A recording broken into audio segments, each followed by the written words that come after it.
Welcome to the Stephen Shiels radio show. Got Patrick back today. How are you, Patrick? I'm going well. And you, young Stephen? Yeah, good. Beautiful day out there today. Nice weather. Beautiful April weather it is. The sun's out, which is nice, and it's not raining anymore. And I can get... The wind isn't blowing. That's it, and I can get me washing done at least. Yeah. So you'll be a clean young man. Oh, yeah. You know... Yeah. But other than that, I've been hearing the AstraZeneca vaccine's apparently causing blood clots in people. About 1 in 100,000. Yep. And more if you're younger. Now, I had Dr. Mike Freelander, who's from the Labor in Campbelltown. Mike Freelander, yeah. Now, he was telling me the AstraZeneca vaccine's a good vaccine, but I think it's... I don't know if he sees it from a medical point of view, that it's safe. My only concern is if people are getting blood clots, will they give people the Pfizer or the Johnson & Johnson? Well, not the Johnson & Johnson at the moment. Yeah. There's still a lot of humming and hawing about this. Yep. But the last word was that, interestingly, the risk with the AstraZeneca goes up for younger. The older you are, the less risk, apparently. Mm-hmm. And the risk of disease goes up as you get older. Yep. That means that if you're older, you're at more at risk of the disease, and the AstraZeneca is less likely to hurt you. Yep. So the AstraZeneca is the better bet. Yeah. And what they've done in Australia is they've recommended that nobody under the age of 50, Yep. which, apart from a few people who are special cases, means most of the population who won't be getting their vaccination for a couple of months anyway, don't get the AstraZeneca. Yep. And so it's one of these simple kind of crossing graphs and things. I can actually see it very clearly. I do with the fact that as you get older, the consequences of the COVID are much nastier. Yeah. And the risk with the AstraZeneca of clotting apparently decreases. Yeah.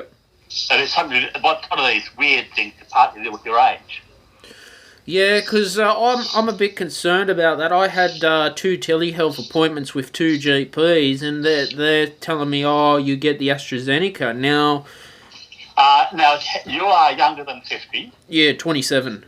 Yeah. And are you, if you are in this current group getting the vaccine... Yeah, which I'm not. I don't know about your health condition, so I'm not even going to go down there. I'm not going to ask you about that. Yeah. Then... my understanding is they should be offering you the Pfizer. Yeah. If it's available. Yeah.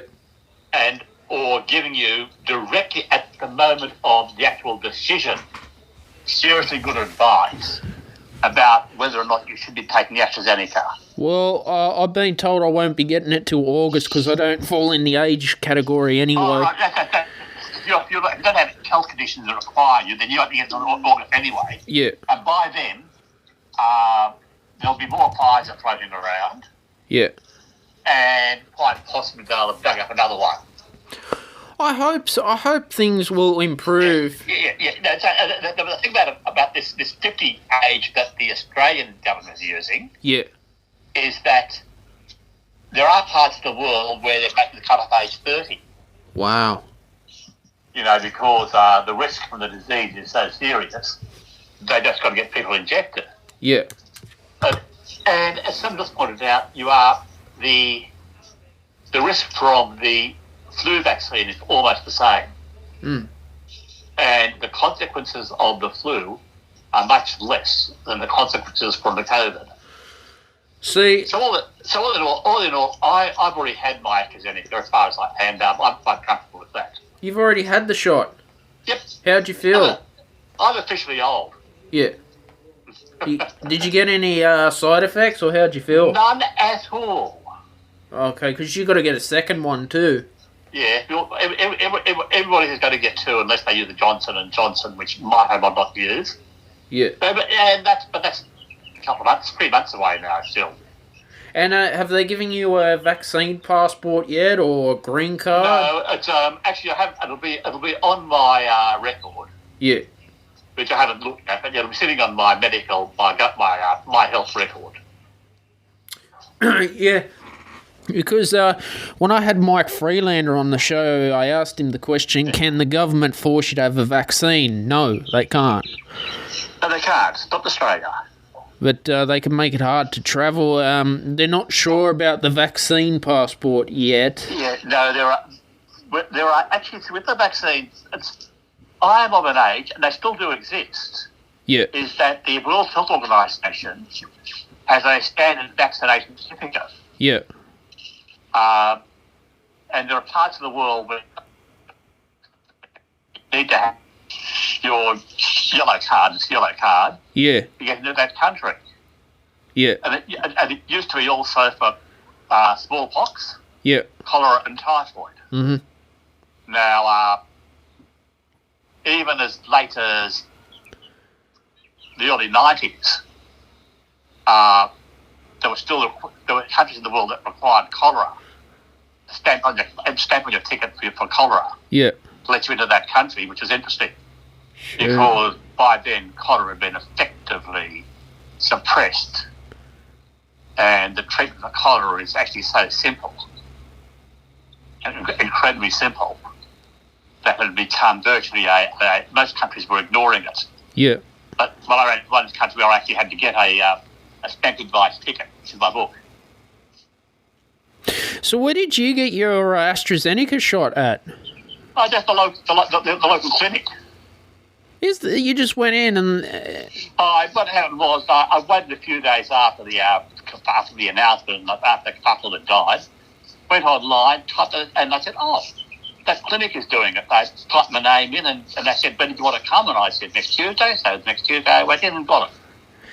And you didn't feel sick after? No, not at all. I just had, as I said, I had the shot, hung around for a bit, and then went home perfectly all right. Did they give you any warnings about it, or just... Oh, yeah, yes. There was a massive sheet with all the possible side effects, minor side effects and major side effects listed. Yeah. But that applies with any kind of thing like this. If you get virtually any kind of shot like this, they'll give you a sheet telling you what the possibilities are. Mm. So, it's been... So for me, it was actually totally straightforward. But then again, I think in Campbelltown we are lucky that we have that clinic. Yeah. Which actually, my feeling is, did get a very large number of doses of that made to it, despite the fact that they're all talking kerfuffles about practices only getting 40, 50 for the week. Yeah. But they must have been doing 40, 50 people a day. Yeah, that's nothing. I know, when you think about it, that's quite a few, if a place would only get 40 a week. Yeah. This place was doing, actually, let me see, there were 4 doctors, 4 people injecting, and they were doing around 6 an hour. So they were doing about 20 an hour, I'm making a guess, which would be well over 150, 200 a day. Have they given you a date to come back in 3 months, or how does it work? Oh, yeah, yes, I've already got it booked in. Wow, and was that easy? I've already got a confirmed booking. Oh, no, it's, as I said, once I got in, it was a little bit fluffy at the front end because you had to go through a simple kind of questionnaire. Mm. But that was just, and then you had to pick the right place to go to. Mm. Because the doctor I normally go to was only taking home bookings. And I wasn't going to ring up the doctor about this because I knew that they were being rung up by every Dick and Harry. Mm. So when I found that the clinic was doing online bookings, I went for it and I said it was completely transparent and just bang, bang, answer the 20 questions. And I was right. Wow. No, that's good. As long as you're healthy after it. That's the main thing. I mean, about 1 in 3 or 4, 1 in 5, I think they say, get more or less, side effects ranging from the sore arms is a fairly common one with this, through to feeling a bit tired or feeling a bit woozy. That happens with all of these kind of things. Different people react differently. Even to the flu shot. Yeah, exactly. Because I get the flu shot pretty much every year, and I feel fine after. Because I haven't had the flu since taking the flu shot. I don't know. Yep. People tell me when they get the flu shot, it makes them sick, so they don't bother. Yeah, well, that's it. I mean, there are some people who react. It is a lot of these things are luck of the draw, and different people react differently. And it's one of these things that is one of those medical things that they really don't understand, and they really haven't put a huge amount of study into, because it's kind of this it's one of these odd little side paths. Excuse me, I'm gonna sneeze. So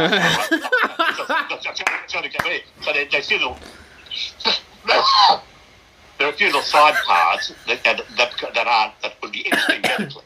Yeah. And I wouldn't be surprised if over the next 30 or 40 years people started looking at the causes or rather the mechanisms of the side effects of these various things. But probably there are so many different vaccines floating around the world. Yeah, they're always making them. So many different things, all of which have their own peculiar set of side effects. It'd be very hard, to pick one that's worth following up, but it would be an interesting study.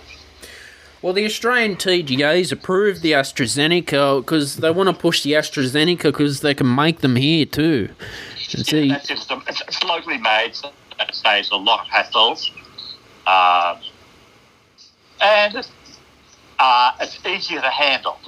You see, the trouble with Pfizer, which is A, imported, and B, has to be kept at ridiculously cold temperatures. Yeah. And I mean ridiculously cold temperatures, -70, they say. That's dry ice. That's below the temperature. Not deep freeze, but really, really. And to do that, you need special fridges. Yeah, and they're expensive. But what about Johnson & Johnson and the Moderna? I think the Moderna is another cold temperature one. Johnson & Johnson is similar to the AstraZeneca, the same family. Yeah. And they need to be kept refrigerated, but ordinary, very cold fridges are enough kind of it. You can do it with the kind of fridge the doctors have already. Yeah, I mean, the Johnson & Johnson, that's just one shot, and that's it. Yeah, well, that's as far as we know. Now, why do we have to have 2 shots? Oh, yeah, you there? Yes, just dropping out, that was all. Oh, sorry. Why do we have to have 2 shots of the COVID-19 vaccine? Because that's the way most vaccines work. What happens is you have the first shot, and it starts the body recognising what the shot is shown as being nasty. So it starts the body recognising it as being an invader. And then you let the body settle down a bit, and then you hit it a second time, and the body says, "Oi, this is a serious invader. I've really got to do something about it." So it then sets up the defence mechanisms against it more thoroughly. Let's do it the fact that to set up the defence mechanisms in the body against the virus, the body needs to be trained how to recognise it as bad. And sometimes it does take two exposures to do it. It needs to be shown twice. That's the simple language. Yep. Gotcha. No, it's hopefully things can get improved, Oh, I reckon that things will get better. Though we were lucky in Australia. I mean, that could have been a lot worse for us. Well, India's getting 100,000 cases a day. Hello again. You're dropping out on me. India's getting 100,000 cases a day, are they? I'm not sure. I haven't been following the world numbers recently. Because, as I said, that's one of these sad, rather horrendous stories. And to be honest, it almost feels like a kind of perversion. Yeah. To me, to be looking at the details of how other people are suffering. I do know, as I said, just from the simple numbers and from the reporting that other countries in the world have had horrendous cases. I mean, when you look at the United States, England, another big one that has been in the news is Brazil. And you just wonder how on earth those countries are really going to survive in some ways. Yeah, because Italy's... I know people... I've had some people from Europe and they're still in a lockdown too. Oh, yes. I mean, we kind of complained when we went in that fairly hard lockdown a year ago now. What's happening is that these lockdowns, much harder ones, are happening in a lot of places across the world. You know, where people are basically told, stay at home. God. Full stop. Don't go out without your mask. You'll get arrested if you go out without your mask and things like this. So we, in fact, went harder with the control mechanisms and had a good border, because don't forget that one of our things was that we were able to shut down our borders pretty effectively to stop it coming in. And that has been one of the things that really saved. That's why and apart from a couple of slip-ups, and we've had a couple of those, we've done pretty well. No, Australia's a lucky country because, other countries, their governments just don't care about the people. Like, today I got the New South Wales, food vouchers, dine-in vouchers. Yeah. That's pretty cool. Oh, well, that's economics. That is to do with economic recovery. Yeah. That's to get money floating around. In America, they're spending $1 trillion in similar kind of things. They're giving out money left, right, and centre. I think it's close to $1 trillion they're giving out in America this year. That's a lot of money. Well, I think Joe Biden may have a better vision for America, I think. Oh, well, yeah, I'm not going to go into the politics of America in any depth. But at least we now have... there is a considered and a thought-out response happening, rather than just the initial feeling that I'm the president and I'll do what I want to reaction that they had originally. And that is avoiding being too heavily political about it. But certainly, I would rather be in America now with the COVID than I would have been 12 months ago. Yes. How do you feel that Scott Morrison and the Premier's handled COVID in New South Wales? Well, it's very hard to separate who has been successful in doing what. The initial response, those fairly tough shutdowns, which were made in the States, but the international border shutdown, which was federal, and that very heavy, do the right thing message that came out, worked brilliantly. We can see the effects, as I said. We had a couple of scares where it looked like the virus could have got out and really got into us, and through some really good hard work by a lot of people, all those contract cases and things, they managed to keep it, they managed to encapsulate it, control it, and put boundaries around it, and keep it closed in. So that initial phase, absolutely brilliant.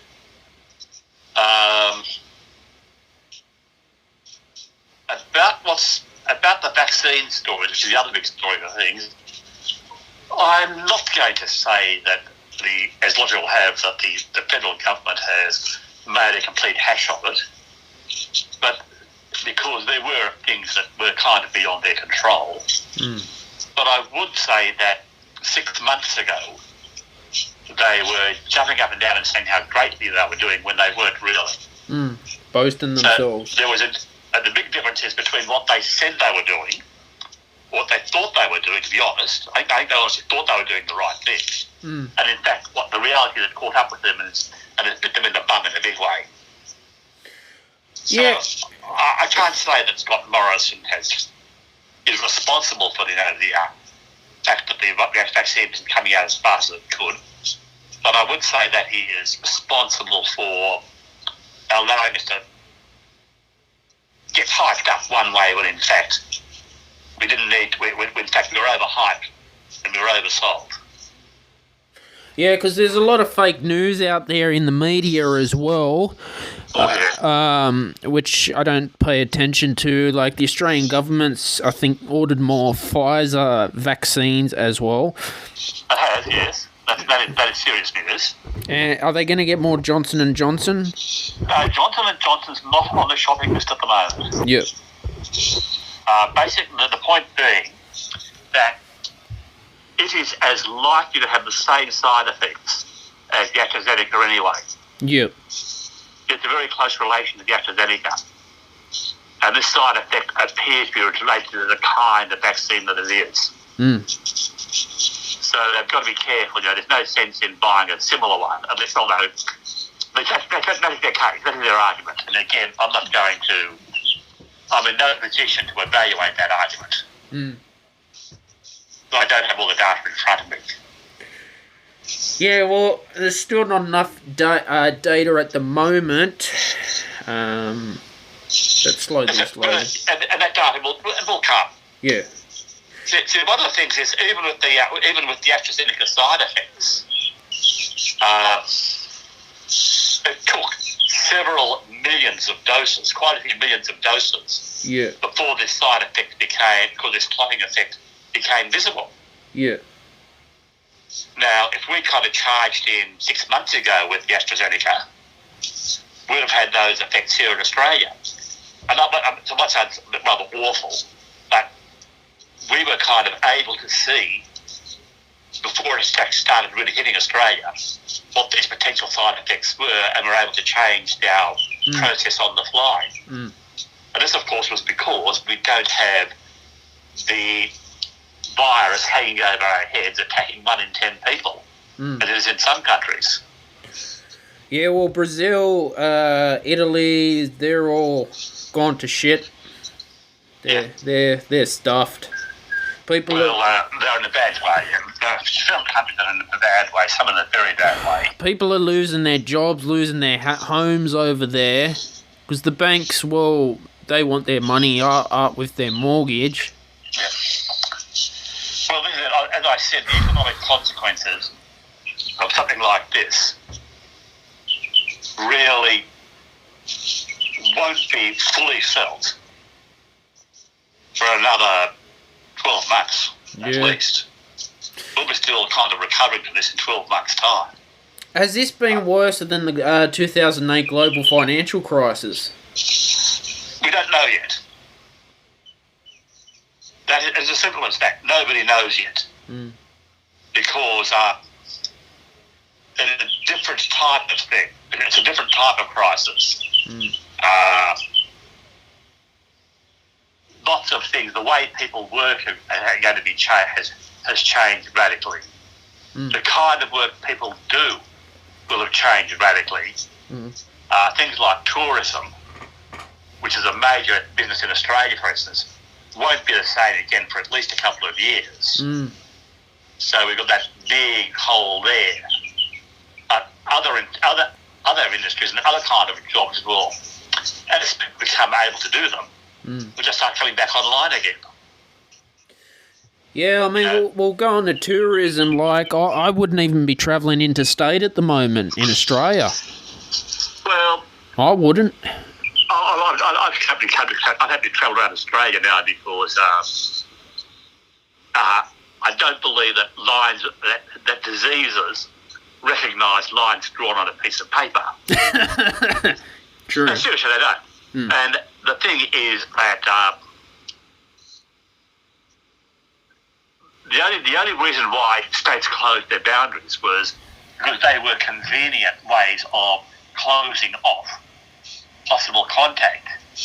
It would in fact have been more sensible to have drawn more boundaries like the states did. So last Christmas, the line was drawn around the northern suburbs of Sydney, basically, for most of Australia. And at one stage last year, it was only parts of Sydney that were closed out to the rest of Australia, things like this.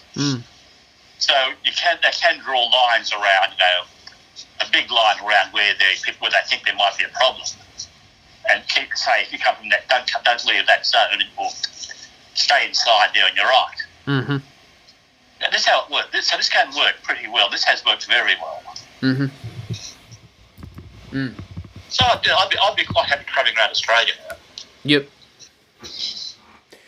The point around lots of other parts of the world, not until in 3 months' time when I've had my second shot. Yeah. I'd be quite confident then that I'm pretty safe against it because, even though we don't guarantee its efficiency doesn't guarantee that I will actually not get the disease. It's pretty much guaranteed that I won't get sick seriously from it. Yeah. And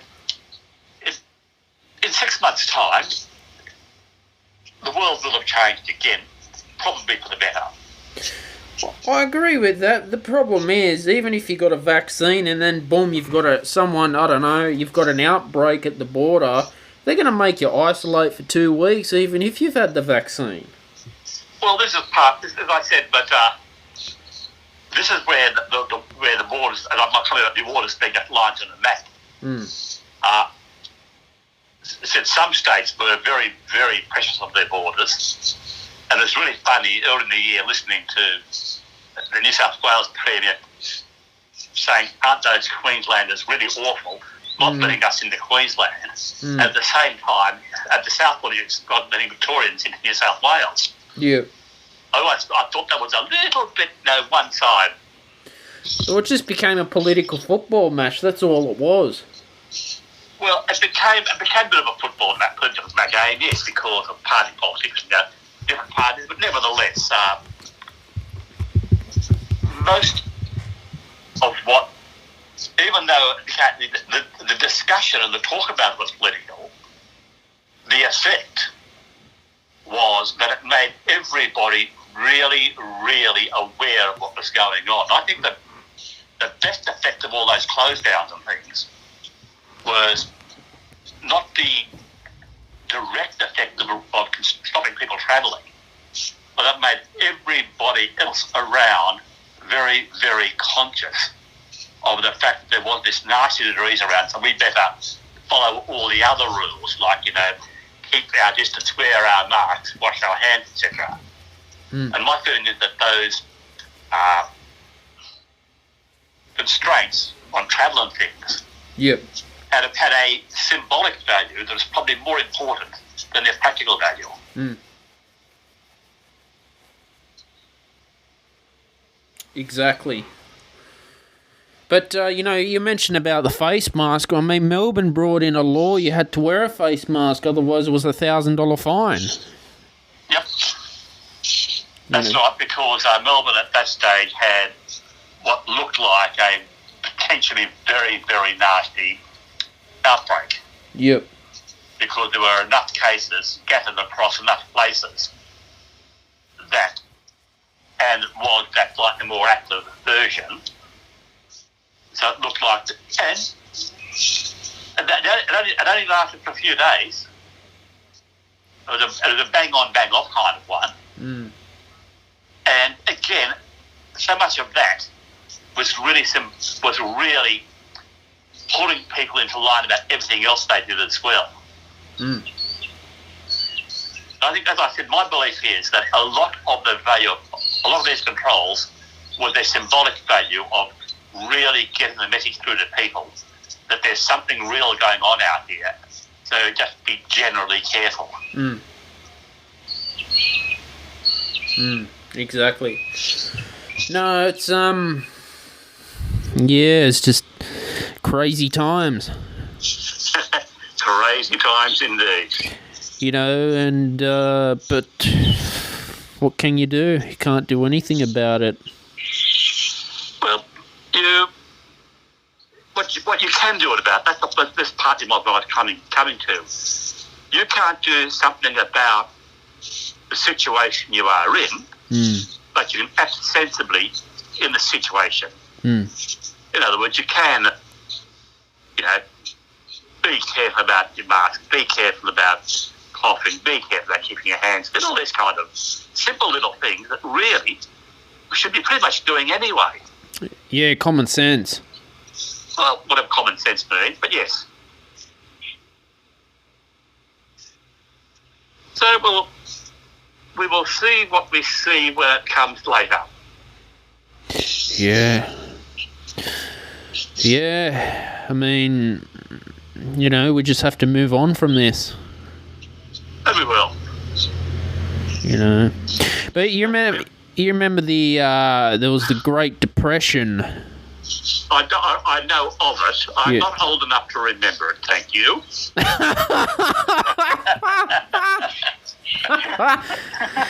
That was, sort of like the global financial crisis where people were lying. Essentially the same kind of thing. People were lying. That's the same thing. There was there was a stock market bubble. There were lots of shares and things that were overpriced for their value, for their true value. All of a sudden there became a little bit of short money for some reason. Money supply a bit short. And the whole thing just fell over. People started selling when they should have been buying. And because there's a lot of money invested in the stock market that people rely on for their income, a lot of people lost their incomes. And if people lose their income, they stop spending. If people stop spending, then the people who still have their income get lost, and they stop spending, and it just becomes a feedback, and it gets worse and worse and worse. Well, similar to what we're seeing today, Patrick. Well, what we're seeing today is kind of different because people, in this case, people can actually see an outside cause for the stopping spending. We can actually understand it better. And this means that things like the cash handouts that we're getting do help to keep it going because last year, although all that money the Commonwealth gave out, the increase in New Start, the JobKeeper, the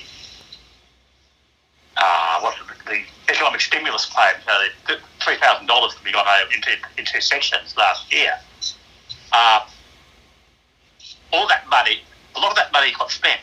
And when that money got spent, it just kept the economy ticking over. So the Australian economy is still ticking over pretty well. And something similar is now happening in America. They're just basically spending money to keep the economy ticking over, which is something that they kind of learned back in the global financial crisis, where the countries that actually spent money to keep their economies ticking over, in the long run, survived better. So we are in a different, and I don't think it's bad a situation. That GFC actually lasted for quite some time. The whole sense of depression. This one, because there are people ready to spend, when the spending starts becoming available again, they will spend. The money will be there. So it's not as bad because jobs will start coming back. Yeah. Because jobs are not actually fully shut down. A lot of jobs are suspended rather than fully shut down. A lot of industries are kind of suspended rather than fully shut down. One of the things that will happen, however, is that a significant number of smaller businesses that really weren't going great gangbusters anyway will fail. So there will be a lot of damage done to that middle economy. So that's not good news. However, it is not a disastrous news. Mm. But, you know, I mean, have to get the economy going some way, you know. Well, as I said, they're doing their best. But at the moment, they're doing their best. They have to keep it ticking over at the moment. See, the industries that are hit the hardest is like gyms, like a lot of people have cancelled their memberships because of this. Hospitality, tourism's... Well, the gyms are back in action. Yeah, but they've gotten quiet, I've noticed. Or, interestingly, the gym I go to has been as busy now. Yeah. In fact, busier the last few weeks. Yeah. It's been busier than I saw it. Yeah. So it really was. It actually was busier last week than it was a year and a half ago. Hmm. What gym do you go to? Well, it's now called Club Line. Oh, okay. I go to Plus Fitness. Yeah. Is it Anyway. yours a 24-hour gym? Yep. Wow. What do you do at the gym? Were you lifting weights, or what are you doing? Oh, I've actually got a program. Cool. I have an exercise physiologist which has given me a program. Yeah. And it's a mixture of generally kind of a bit of aerobic work, a bit of time on the treadmill or the bike or the rowing machine, and then weights type work, but not necessarily using weights. It might be with my own weight and things like that, but gym type work. I mean, the kind of thing you need the machinery for. Oh, yeah, machines. Yeah, machines are good. Yeah, all sorts of different, all sorts of machines or apparatus is probably a better word generally. Hmm. No, that's good. That's good. You're keeping active. You know, you got to keep active. That's the main thing. And how's St Vincent de Paul's going? Quietly.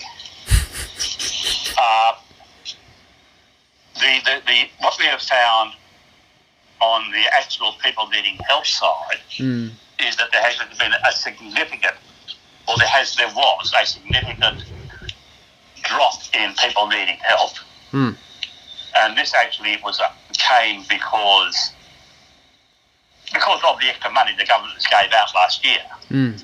So a lot of people who were struggling got extra money and they were able to get themselves out of trouble, get themselves a bit in front, and so the actual really grinding poverty that people were in wasn't grinding them as hard. What we are afraid of is what will happen now that extra relief has come off, and you start seeing people trying to live again on what is very, very punitively small incomes. The other goody stuff, the shops are going pretty well. They had some really, basically very similar now to what they used to be. Mm-hmm. People are coming in and buying stuff like they always did. And it's always good fun. You know, St Vincent de Paul, when I was volunteering, taught me a lot that all the stuff we had at the shop was once brand new, and I don't know why people chuck them away. Yeah. Well, interestingly, one of the things about the shops is we are actually, and it's interesting that there's kind of this is the purpose that you don't think of when you think about those shops, and you're right, is that when they talk about what you should do with what you no longer need is reuse, repurpose, or recycle. And the shops are all about in reusing or recycling or repurposing. In fact, we do very little recycling even. The shops are about reusing. People bring in something good and people reuse the same thing, or they bring in something and somebody says, I can do something else with that. And then a small amount of what we get in the shop is recycled. Certainly on the fabric sides, they become they get broken down and become cleaning rags, things like this. Some of them are still sold as second string clothing. Mm. And some now of the textiles are now being broken down and turned into other things altogether. Mm. Well, there are all sorts of wondrous things happening with some of these things where they're actually redesigning totally different uses for them. Mm-hmm. That I'm not really up on at the moment. Mm. So the shops are all about reducing waste. One thing we are actually in that part of the world about, which is an interesting kind of something we had never really thought of until recently. Mm. See, so many people will donate all these books to Vinnie's, like Harry Potter. God, I saw a bunch of Harry. The thing is, for a lot of people, a book is something you read once, you might read a second time, and then you're finished with it. Mm-hmm. Not everybody like me hangs on to their books. Mm. So it actually makes sense to pass the book along with somebody else to read. Mm. So that book then gets another life with another person who loves it, and then it might get a third life. So things like books, that's why there are those thriving businesses in the book exchanges around Campbelltown. There are bookplaces where that whole business is simply buying and selling second-hand books. Yeah, the Plaza Book and Music Exchange. I go there a lot. I've gotten heaps of DVDs from there. Yeah, and with DVDs, that's another one because I'm kind of a generation where I like to listen to the music again. Yeah. And then again. So I very rarely dispose of used music. Well, they got CDs and vinyl there too. Yeah, I've got vinyl at home. I've got a vinyl, I don't even have a player. Oh, well, I have a player, but it was a very, very expensive, very fancy player, but the stylus is shot on it, or the head, and I just can't make it work. Yeah, that's the trouble. But apparently vinyl sounds better. This is something that I think is really interesting. I think people believe vinyl sounds better because of what they're used to listening to. Mm-hmm. My real feeling is that a good quality digital recording, I mean a good quality played through a good system, is more accurate to the original sound than vinyl can be. Mm. That's just my feeling. Mm-hmm. But because that people kind of, in fact, you very soon conduct blind tests on people actually determine whether it really is or not. Certainly, the original digital sound was quite harsh. Mm-hmm. It was very much on and off. You almost could feel the kind of the on-off as very, very black and white, as it were. Mm-hmm. But the more recent, as the technologies have improved, particularly in the players, the sound gets better too.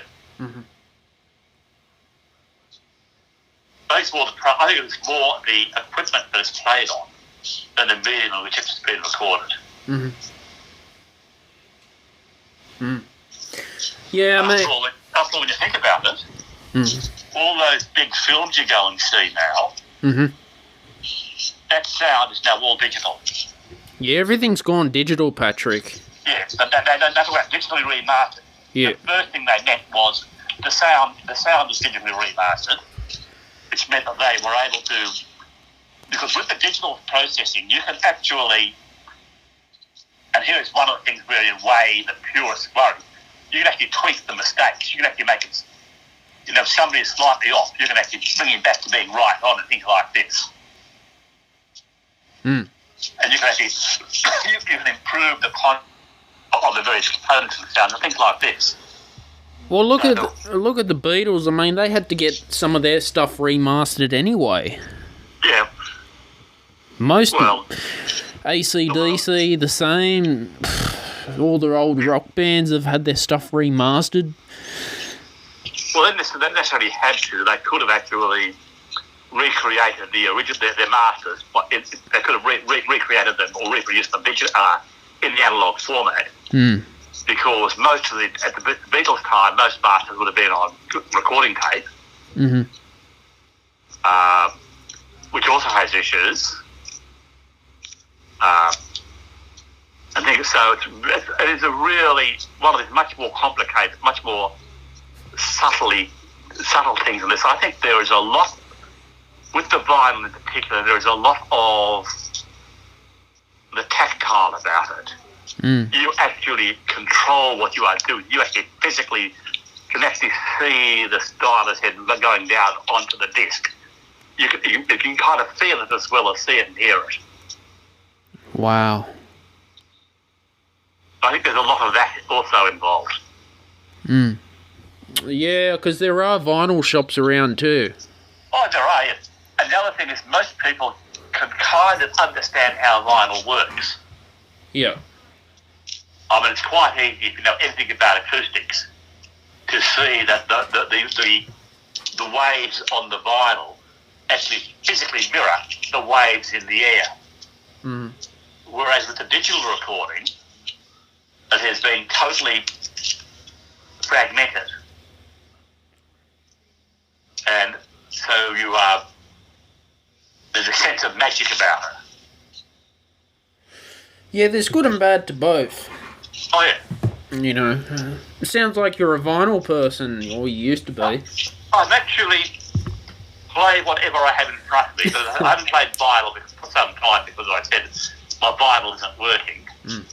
In fact, partly at my age, with my hearing now being years old, I really don't have the capacity in my ears to tell a lot of the differences anyway. So basically, I listen to whatever I kind of had in front of me. The thing is, I can certainly tell the difference between what I listen to in the clock radio than through the big sound bar or even my medium-sized radio. See, I can tell the difference in the quality of the sound, but at the same time, whatever sound source I have in front of me, I use. You've got an iPhone SE. Do you have music downloaded on your phone, or you streaming? Oh, yes, I have lots of music downloaded on the phone, yes. I don't use much of it. So you purchased it from iTunes, and you've generally yes. So you're not a streamer. No, I believe actually I'm required because I subscribe. I pay the iTunes thing as I download in bulk, you know. So my last download was something like 5 hours, 4 hours of DGG. Huge recording, a huge thing of some really first class classical music, which means that basically if I'm in the car and I run out of good radio, I have very good music, and I can drive to Broken Hill almost without defeating myself. What about podcasts? Do you listen to podcasts? No. Again, it's generational. Yeah. But I'm so used to doing things live that I very rarely do things live.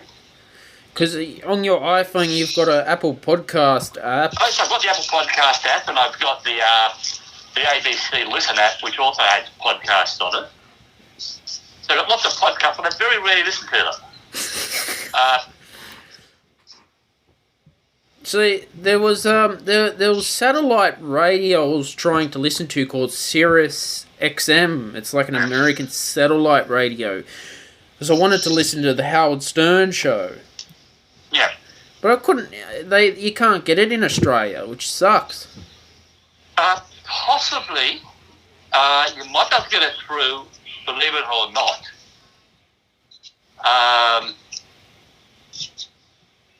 What was it on the on my smart TV or on my Apple? There are some channels. There's some really strange music channels there, and there are radio stations available through the web. Some of the web servers. Yeah. But I wouldn't know which ones because again, I suppose it's because I'm lazy. I turn the radio on, and what's on the radio is what I listen to. Oh, so you don't listen to one station like 2GB or 2UE? Well, I mean, I had the old-fashioned 2GBs. The radio just gets turned on to that in the morning, and there are people I'm comfortable with. Apart from Sunday mornings where I switch over because I can't stand Macca. I can't stand it. That's what I shouldn't say that. But anyway, so on Saturdays, if I'm at home, I have the digital, so I listen to one kind of program. If I'm in the car, I have analog, so I listen to another program.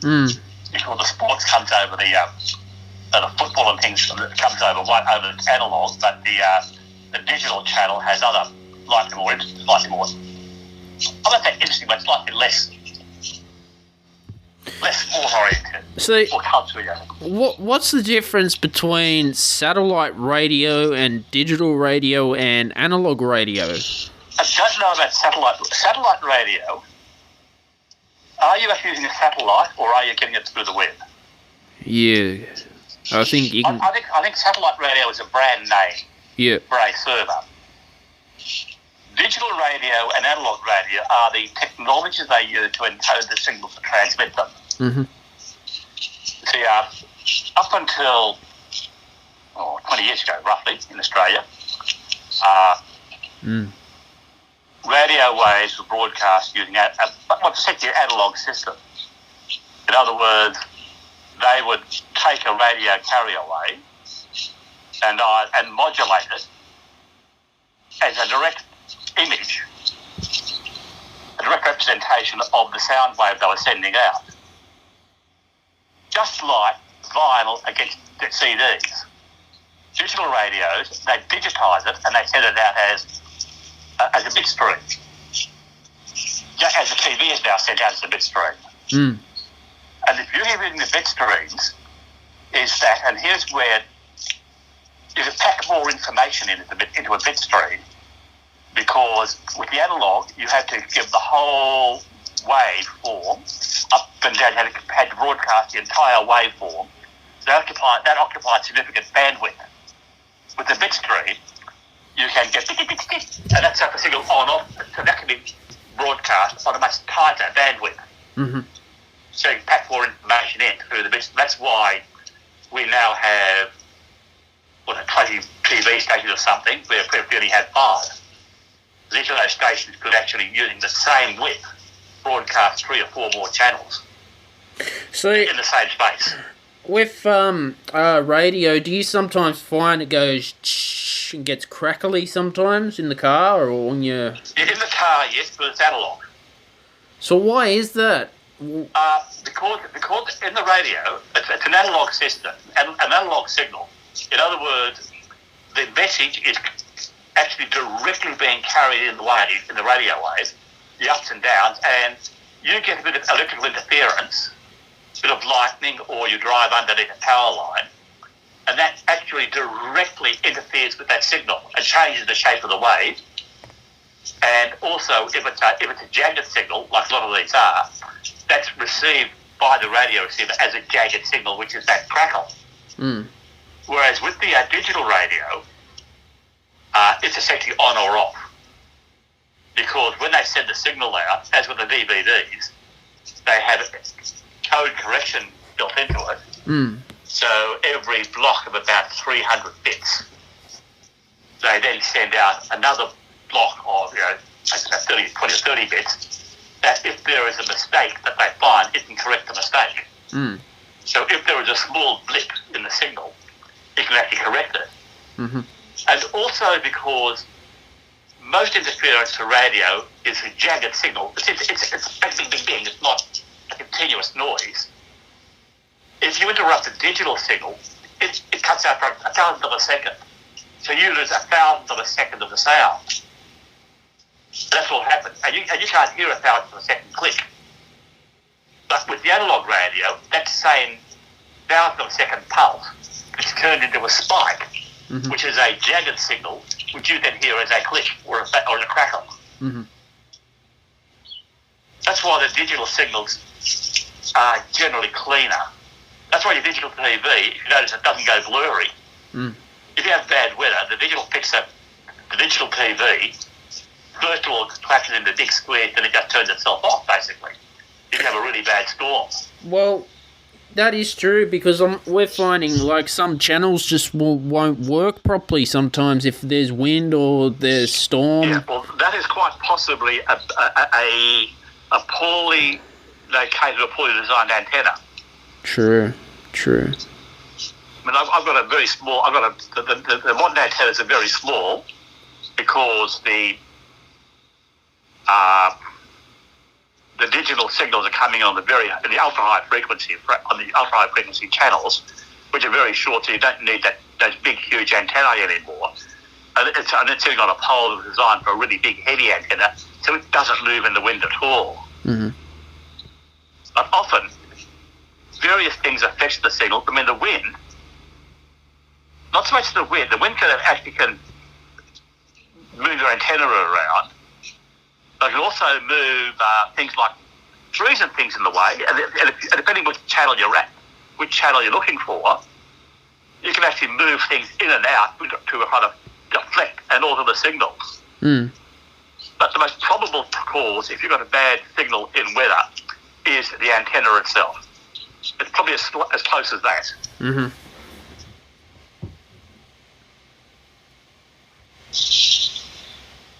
Gotcha.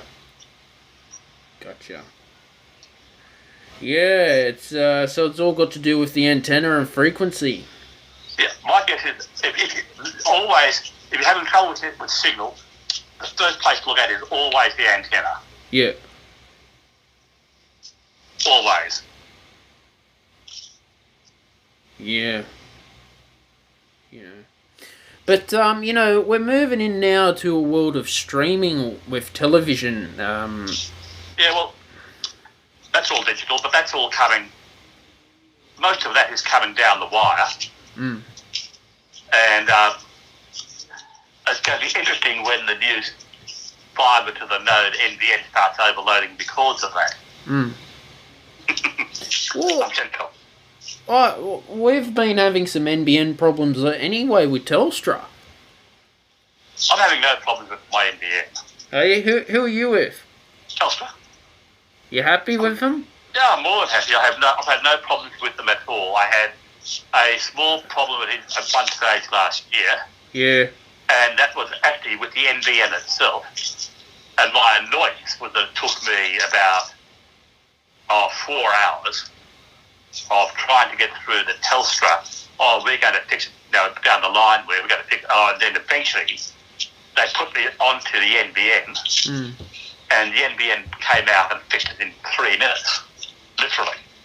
So they stuffed you around, you were on the phone for 4 hours. That's what I meant. Well, I was on the phone for a couple of hours and got hung up on twice. Yeah. I went online, I went to the so-called chat services, and terrible. They told me to do all the things I'd already done. Yeah. I mean, like, I'm kind of literate enough to try all the obvious things. Yeah. And told me to do all of those things. And then they kind of indicated, we will try this little quick fix and that little quick fix, and then we'll try another fix, and that didn't work. And then eventually they decided that it really was an NBN problem. They put me through to NBN. And like I said, the technician came out. I was down the shop, he ran me. By the time I got home, which was 10 minutes away, he had already fixed the problem, literally. Look, I'm not very happy with the technicians on Telstra. Look, we've gone through 2 modems because of the thunderstorm just busted it. Yeah. The broadband. Half the time they don't know what they're doing. Well, as I said, I've not had, the ones I've dealt with, I've not had trouble with at all. Are they Indian or Australian? NBN. Oh, yeah. They were local as far as I know. You get different technicians. And there was a bit of a kerfuffle when they were installing because I had to have a battery installed, and I kind of got a bit out of sync with that. Yeah. But again, that was no great issue because until I installed the old landline, which almost worked, was still working. Yeah. That took to.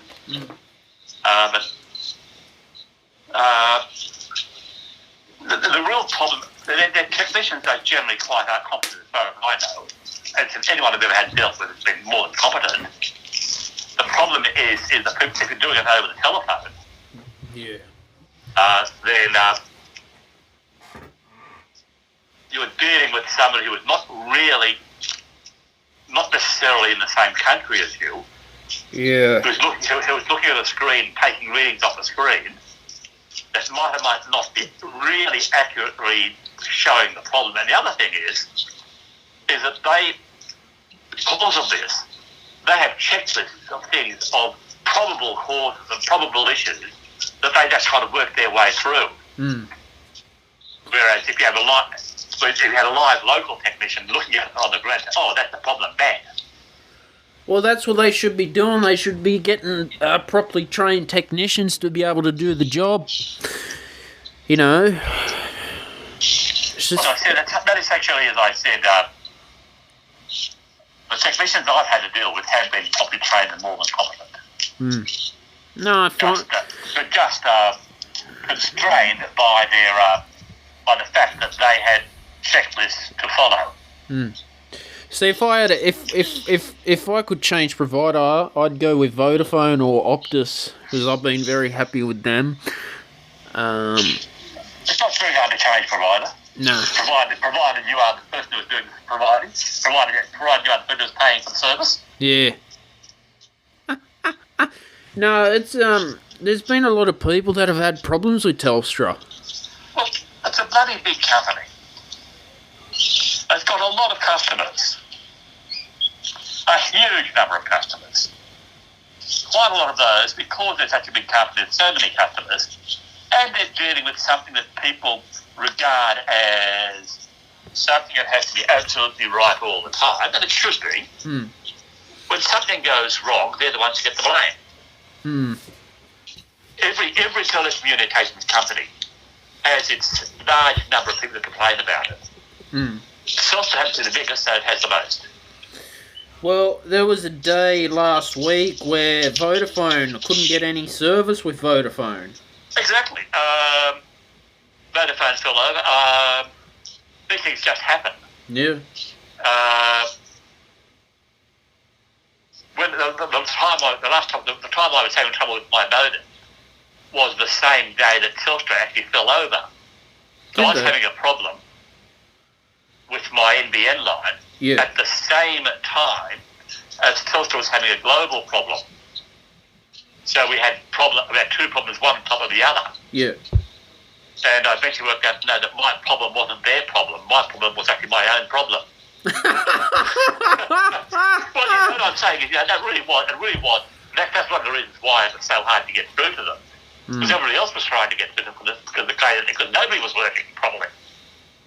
So it was one of these. That's one of these really kind of fun ones, but it was challenging at the time. Let us say. You remember before NBN, it was ADSL2. Yeah, I remember ADSL. God, I'm old enough to remember dial-up, sir. Oh, they were horrible ADSL. I am old enough to remember what used to be called kilohertz transmission. Oh, what was dial-up like for you? Well, the original dial-up was using the kilocycle or kilohertz carriers, which meant that you were lucky to get 1,000 bits a second. Oh, Jesus Christ. I will say that again.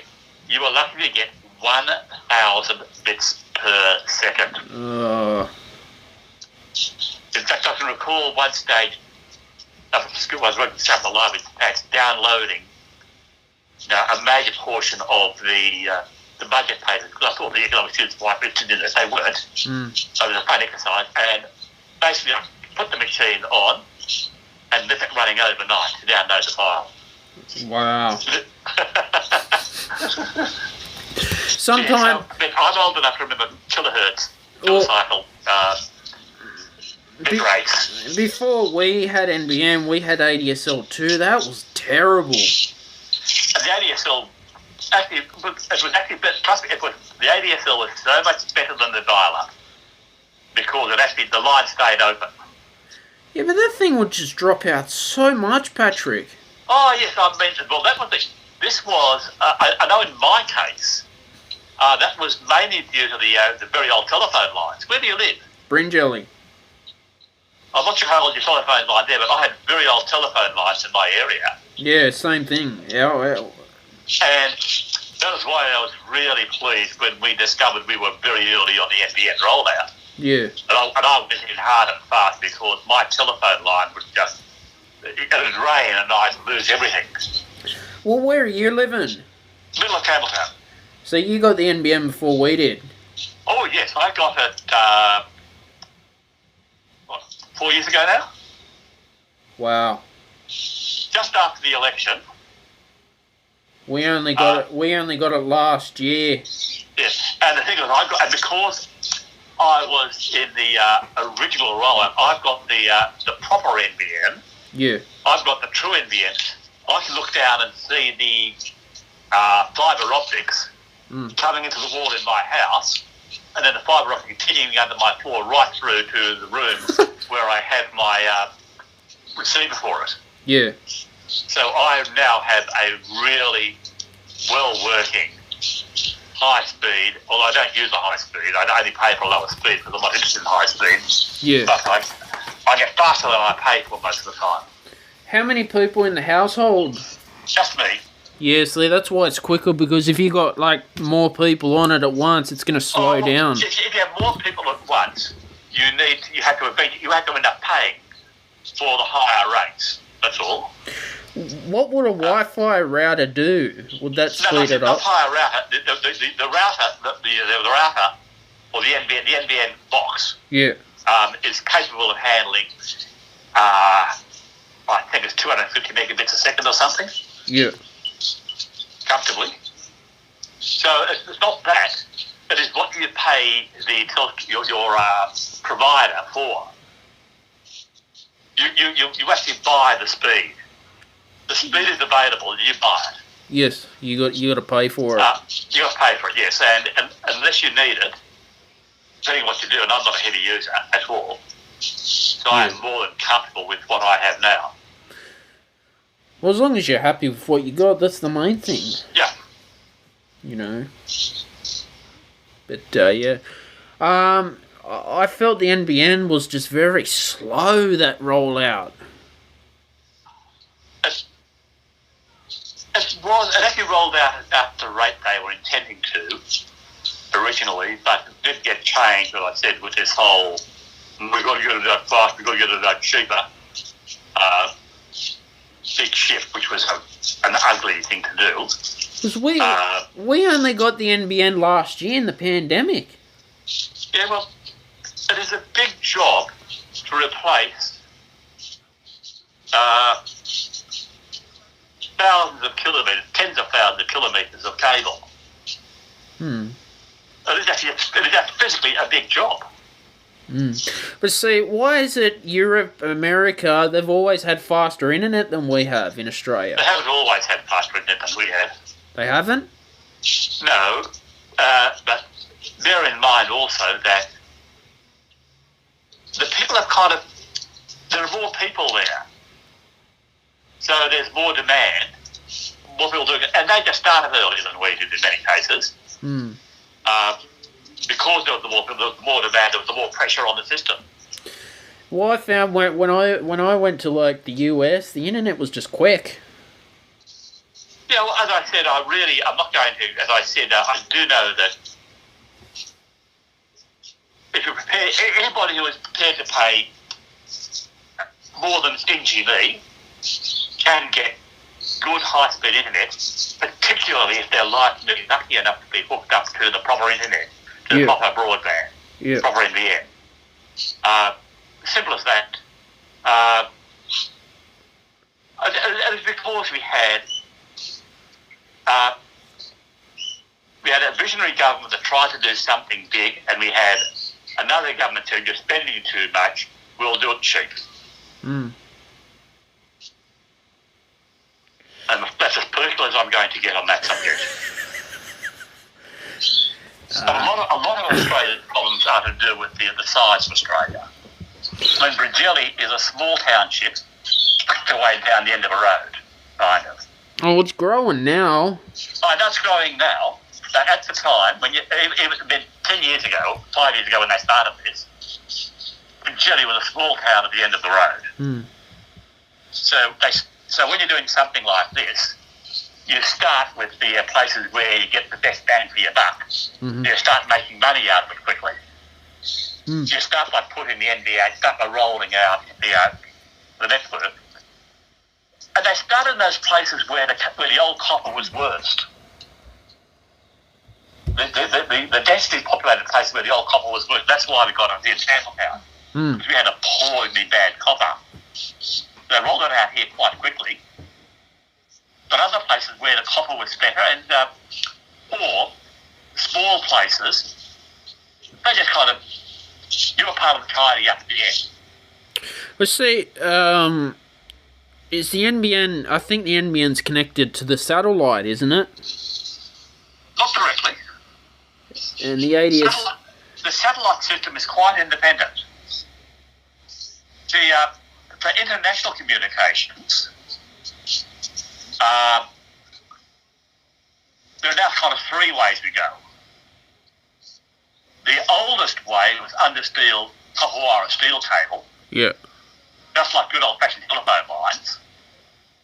And there's quite a few of those. I mean, there are cables crossing the cable connecting Australia to America this way, believe it or not. Mm. There are huge, massive cables running under the ocean. And they carry most of this communication because they're just big, high-powered coaxial cables. In fact, Sydney and Melbourne were connected that way, good grief, 60 years ago. Mm. Prior to that, they were using microwave to connect Sydney and Melbourne. The satellite is a second way of getting country to country. But it requires the signal to go into a ground to a base station, now somewhere like Finland Villa, or somewhere like that, which then gets bounced up to the satellite, which then comes back to a satellite at the other end, which then goes back into the ground system. Mm-hmm. And because of that, you get this satellite delay, so that after you finish speaking, there's half a second before the person who, if they started speaking, the moment they heard you stop speaking, get this delay in the signal. Mm-hmm. And nowadays, they're actually running fibre optic cables between countries. Mm-hmm. So we're now actually connecting to the rest of the world with fibre optics. I mean, there's one now running connecting Australia up through to Asia already.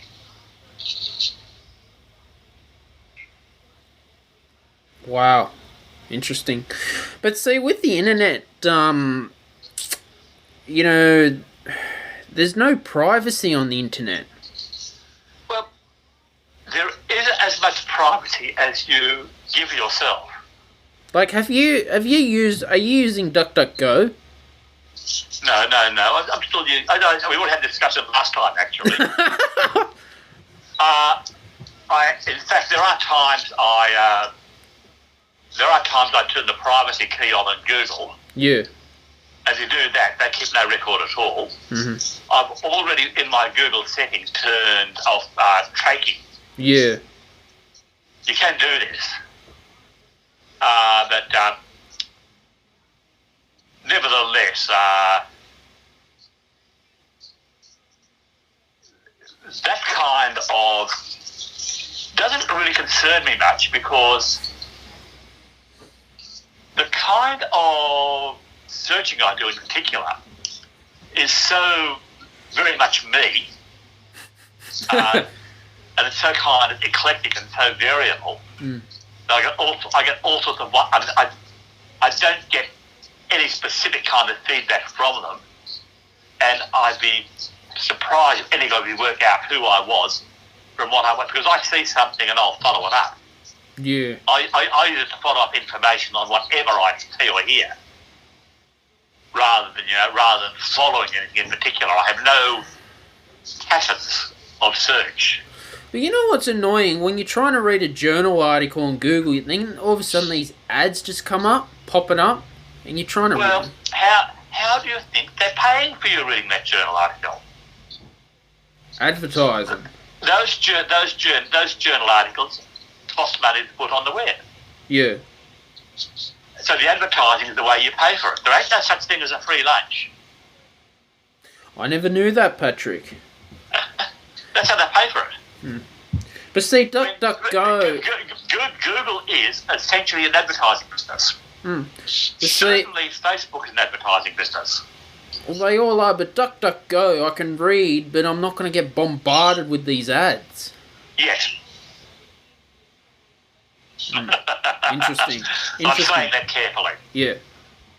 I'd hope not, because that's not fair. Like, you're paying for the service. Yeah. The advertisement is the way you pay for the service. But see, you are paying to read the article. I mean, if you wanted to read that article 10 years ago, you'd have had to pay for the journal. No, you would have just gone to the library, wouldn't you?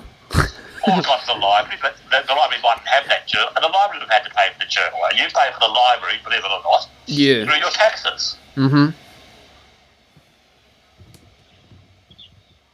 Taxes. So it's not really. I don't much mind the advertisements. In fact, the site that I do have most annoyance with the journals is actually one of the news feeds I subscribe to, which is Near Daily. Yeah. And it has a regular supply of clickbait advertising.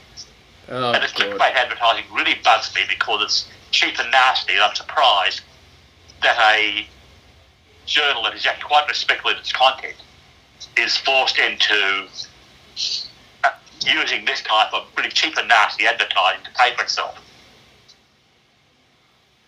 Yeah, that's not right. Yeah, the ones that bug me are the clickbait. It just bugs me that there's clickbait advertising because it is just that. Mm-hmm. And some of these clickbait sites are really just that. Yeah. You know, you go through and you see, they show you 10 words, you have to click on next, you get another advertisement, and you know the next 10 words almost. And those are a real annoyance. I try to avoid those because there's usually nothing worthwhile in them. But interestingly, the stuff that is worthwhile is usually relatively clean and clear of advertising. Mm-hmm.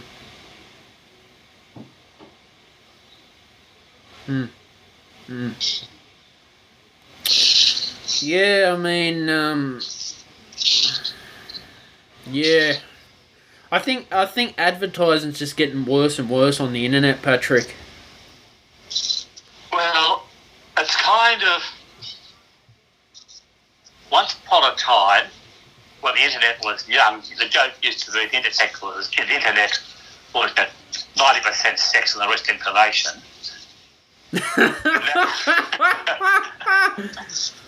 Nowadays, I think it's more accurate to say it's 90% advertising, the rest information. Yeah. It has actually radically changed the concept of advertising, and it's certainly, well, again, that is how it pays for itself. The internet really is an advertising medium, just as the press became an advertising medium to a large extent. That kind of packages the advertising is things that people are interested in. You see, if you notice the newspapers now, they're just full of ads. Yeah, well, see, the newspapers used to have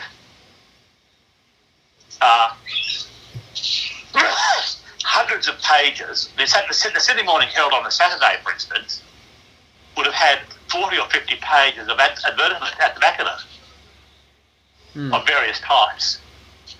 Nowadays, it's starting to get 10 or 20, or even 10. Apart from the fact that it is Harvey Norman buys out a quarter of the paper every weekend. Yeah, why is Harvey Norman? Harvey Norman have been because this is how Harvey Norman advertises.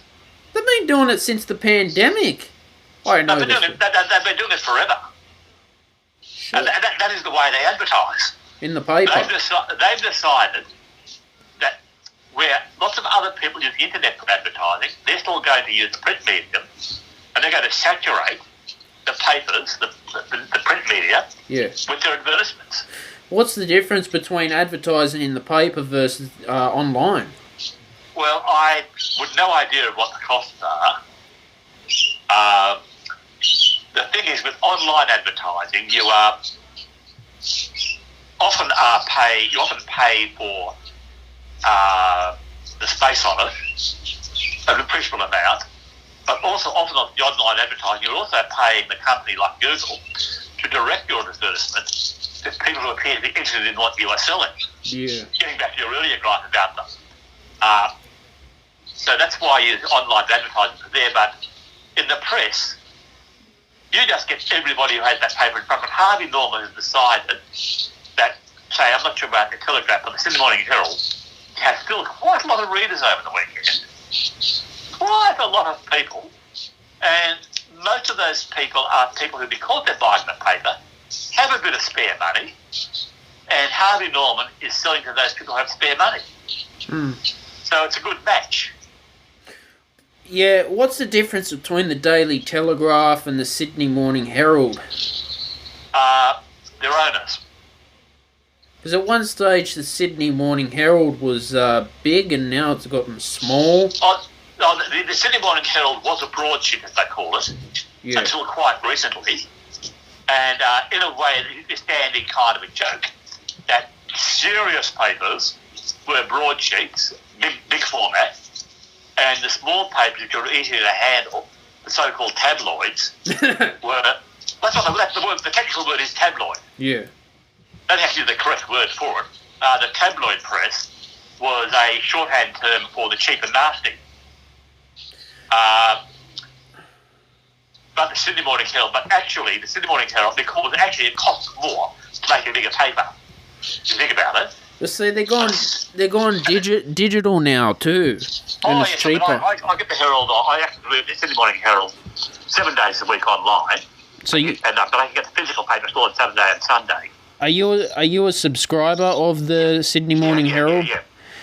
Because you can get it delivered to your house. I have it Saturday and Sunday. I used to get it delivered to my house 7 days a week at one stage. Yeah. So what? However, as I said, rather than having to wander down the driveway on a frosty morning, and hope that somebody hasn't borrowed it on the way by. Still seems to happen. I'm getting it dropped into my tablet, so I can read it at breakfast the same way. You see, the same paper. Effectively. I told my grandfather, why don't you subscribe to the Daily Telegraph? They'll deliver to your house, but apparently they just chuck it or something, and they don't treat it nice. I don't know. I'm not sure about the Telegraph, as I said. I kind of am not enamoured at all of Daily Telegraph.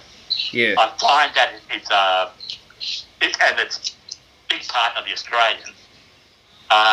Both adopt political stances with which I am fundamentally opposed.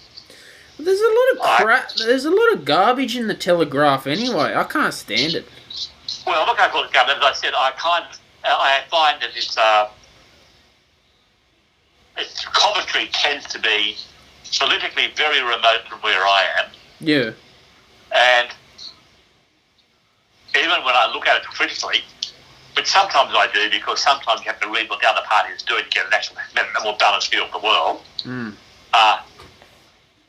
Because I'm critical of it, I tend to analyse it over carefully and can see all the flaws in what they are saying and say, yeah, but really, mate, you're missing this point.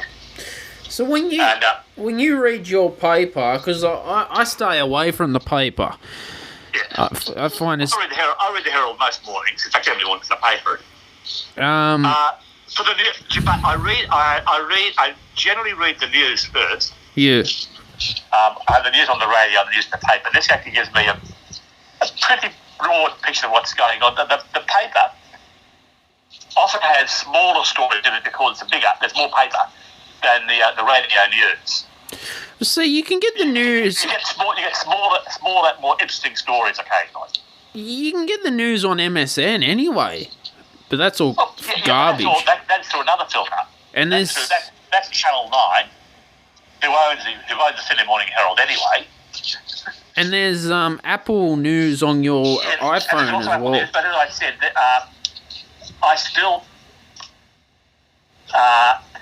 once you start going into those things, you'll find that the worthwhile sites are now more and more behind firewalls. I mean, the Daily Telegraph, if you want to read a tour on the web, you've got to pay for it. Yeah, you have to. Now, quite frankly, I'm not interested in paying to read the Daily Telegraph or the Australian. I used to read the Australian, but not the Daily Telegraph. In fact, at one stage, they were giving us free Daily Telegraphs, and my observation was they were still too expensive. They still charging me too much when they're giving it to me. They'd have to pay me a considerable amount to take it away. So, when you get your paper delivered, what time do they deliver it to your house? The thing is, it's getting later. It's been arriving around 8 o'clock. 8 o'clock? I thought they'd deliver it earlier. They used to, yes. It's getting this kind of... It's been quite late lately, and that makes it tricky. Because I don't know whether I've missed it or not. Well, file a complaint to them. Well, maybe I could, yeah. Well, I'm not sure whether that's one of their accessible complaints or not, because I think it was possibly COVID related, but nevertheless, it wasn't an annoyance. Well, otherwise, just get it on your tablet then. It's cheaper, isn't it? If you get it on your... I'm paying a small premium, but the thing is, on the weekend, yeah. The physical copy means I hop on the train, read it on the train, more easy than I can on the tablet. So I don't like taking the tablet on the train. I don't. And you get the comics more readily available because you have to kind of hunt around the comics. Things like this, it just feels good. The physical paper just feels good as the weekend. Oh, fair enough. Like, I don't know, like, there's a whole generation change with the news. It's online now. Yeah, and the thing is, I said, online news, there is online news, there's online news. But there's a lot of fake news out there. That's what I mean. There's online news, there's online news. That's why I actually like to get my news curated. So I certainly use the ABC News site. Yeah. I've actually paid for the New York Times. Oh, the New York Times, wow. I read the New Daily, which is free, but as I said, has a lot of bloody clickbait in it. Yeah. And I pay for the Herald. Yeah. And, okay, they're all rather similar in their viewpoints, I must admit. They all tend to be somewhat left-wing leaning, which I am. Yep. So I'm not necessarily getting a completely unbiased viewpoint. And I'm certainly therefore getting one that's kind of fitting back to my prejudices to some extent. But the ABC is the one. The ABC actually is pretty neutral. It is generally, but it's been measured empirically too many times, and it is not. But I mean, they've actually done measurement surveys on it, and its news is about as balanced as you can get. And as I said, the news itself, the news reportage, I tend to prefer the language on paper, things like the Herald. As I said, I find that I get the language used in the Herald, I get the language, say the Telegraph. But the language tends to be more measured. So, if you get a paper delivered at your home, do they roll it up, or how do they do it? It now comes flat in a sealed plastic bag. Wow. And they tried changing it halfway through last year. They used to roll it up and put plastic around it. Yeah, bubble wrap, didn't they? No, not plastic, glad wrap plastic. And then they kind of last year started putting them into sealed bags, and these bags leaked like buggery. The first rainy day, half the papers got destroyed. And so they changed their model again, and now they're coming in really first quality sealed plastic bags. This is the Herald are. Did you put a complaint in when your paper got wet? Oh, no. I actually discovered that on their complaint site, which they do have, one of the complaints you can make was met paper. You didn't... It's a legitimate complaint, because if they deliver a wet paper, they haven't delivered the paper that you've asked for. They didn't offer you an extra premium service? No, I didn't ask for it. I didn't complain. So I was looking. I was thinking. One day, as I said, when the paper arrived late, I actually had the website open, and I was about to press the paper not delivered button. When I decided to wander down and have one, I looked near it.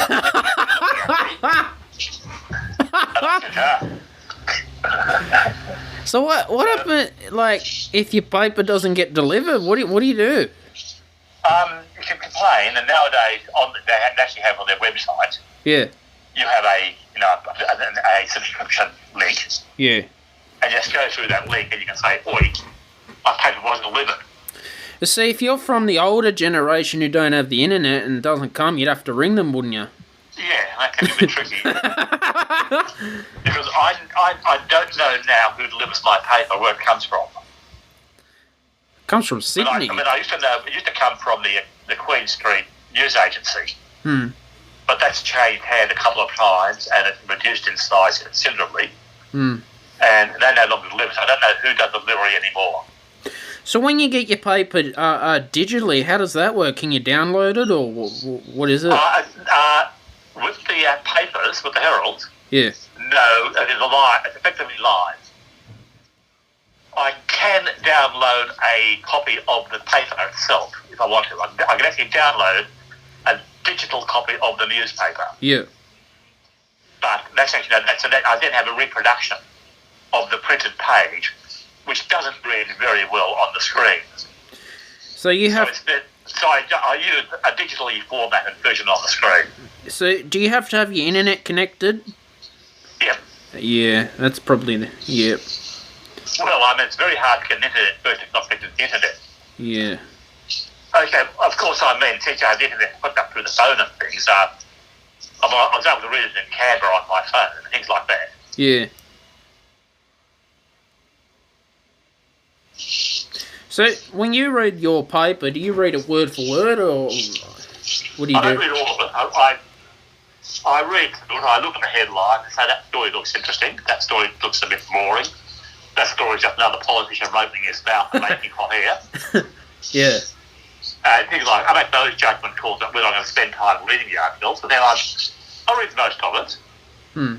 I kind of, and because it has a browse function, I go through the highlight section, which is on the front page first, and then I go through the various sections to pick up the stories I haven't missed, and I look at the state, and then the country, and then international news, and the politics, and the sport, and then look at the culture to see whether they have any reviews of the plays or seen or the music I've listened to, and things like that. And it's just it's a similar kind of feeling to reading the paper in that sense. Just in a big, and the only thing is, like I said, because it is it is effectively a live, updated version of it. It's a streamed version. There's something called the Saturday paper, which I also get, which actually comes as a downloadable. I actually have physical copies. I have downloaded copies on my computer of quite a few weeks of that. So I can read back between 10 years per year. Have you noticed when you buy the paper, they're putting the price up? Well, slowly. Because I haven't bought a physical paper, I haven't noticed the price because I've been subscribing. Yeah, I'm talking about like buying the physical paper from the the news agent. I haven't bought a physical paper for 10 years, essentially. So you've always been a subscriber? I've been subscribing for at least 10 years, yes. Is it cheaper to be a subscriber? Oh, definitely. Yeah, I got to tell me granddad that so he can get it delivered at home. Well, it depends entirely. If you subscribe on, then you have to be able to do. Then you have to A, want to read it online, and B, be comfortable reading it online. What about get it delivered in the mail? On deliveries, you end up paying about the same, because what they do is they write their delivery charge costs into the cost of paper, because there is a delivery cost to them. Yeah. But they write the delivery cost into the cost of the paper because they have a guaranteed sale. What's the difference when you buy the paper in the newsagent? Are you paying for the delivery cost?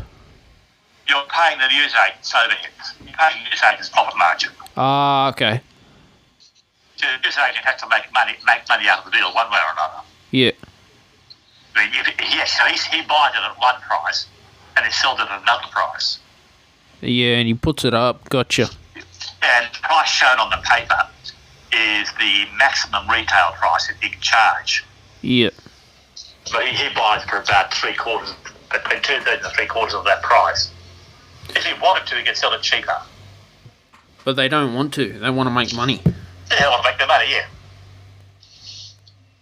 Gotcha. But legally, they're allowed to sell at printing price less than the maximum price mark shown.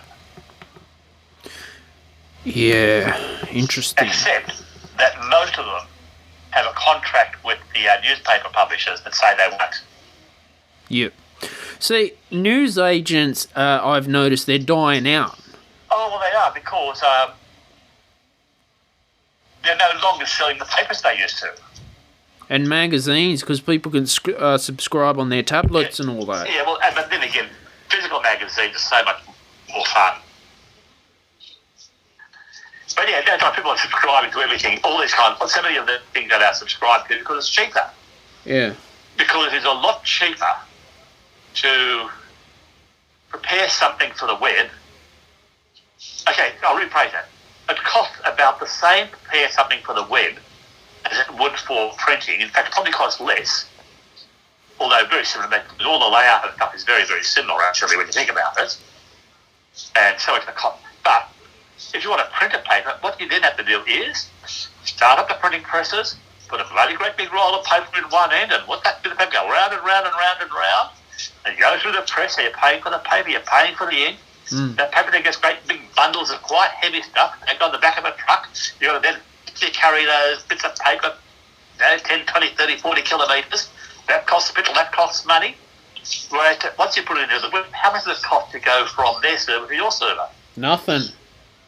Well, it costs you something because you are paying for the internet, but it's a price measured in cents rather than in dollars. Yes. See, I've noticed news agents are selling more lottery tickets lately.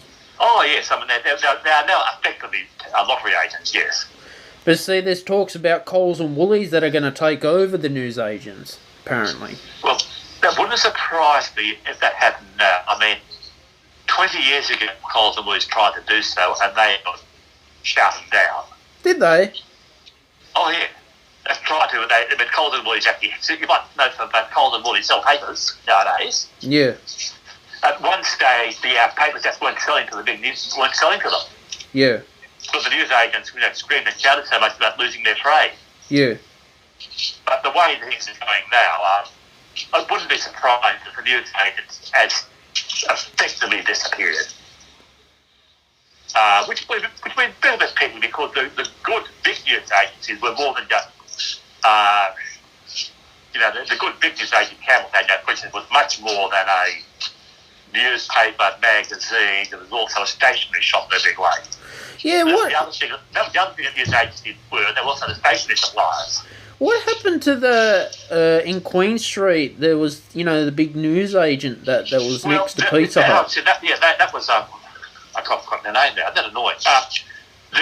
What happened is that closed down, and the license, because they are licensed, it's still in Queen Street. It was a small one. As it was last time I looked. Yeah. I haven't looked in the last couple. I haven't looked in the last for several months now. There's a much smaller shop tucked away on the same side of the street, but just a bit further down. Yeah. And it's just a pokey little shop, and it's back towards Devay Street. Yeah. But it's a pokey little shop now, and like a lot of news agents are now.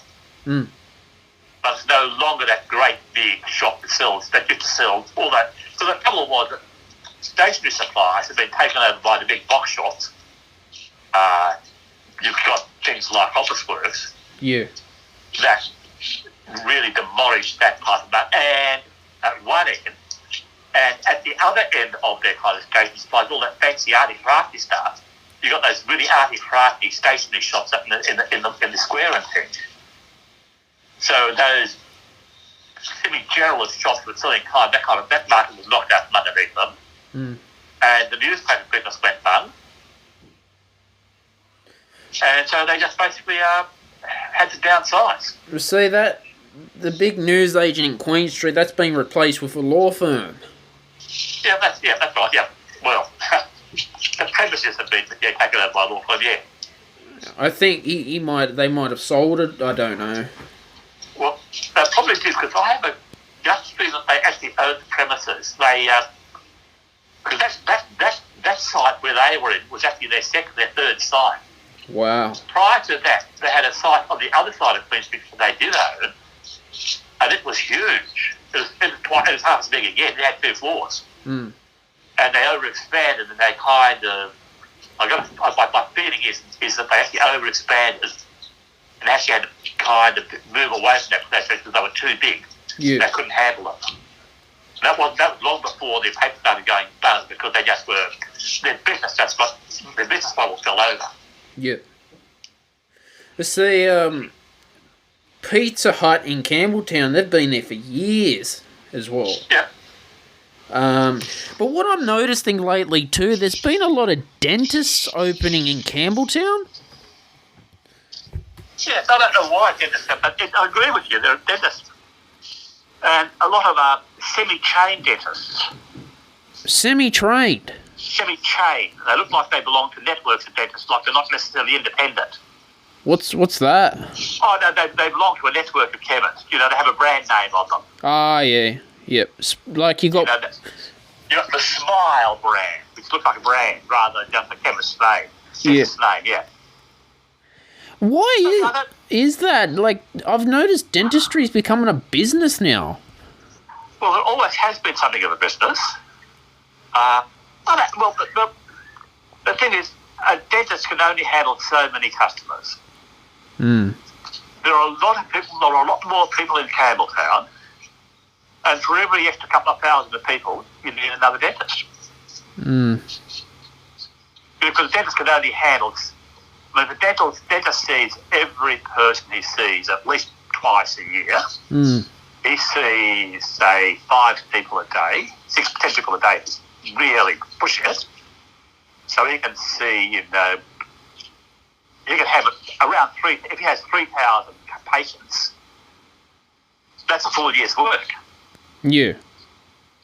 So if for every 3,000 people or so in Campbelltown, you need another chemist. Now in Campbelltown, there's been another 30,000, 40,000 people over the last few years. Well, how many chemists are in Campbelltown? There's one in Queen Street, IGA. I have no idea. There's 2. They're all over the place. There's one tucked away in Lindsay Street, in the bypass. Yeah.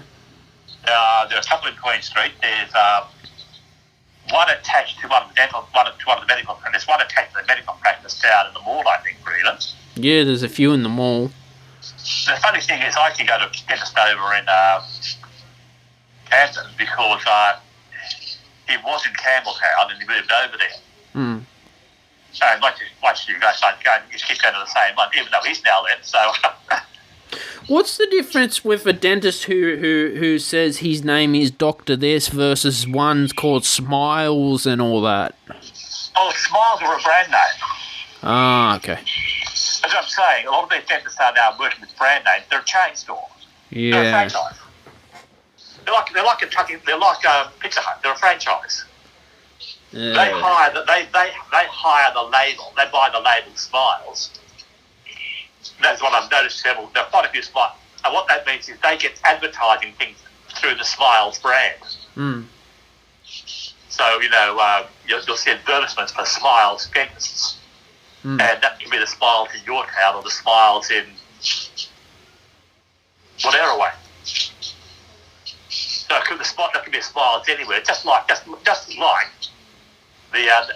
Hut that we talked about mentioned earlier. So these dentists, they're franchises.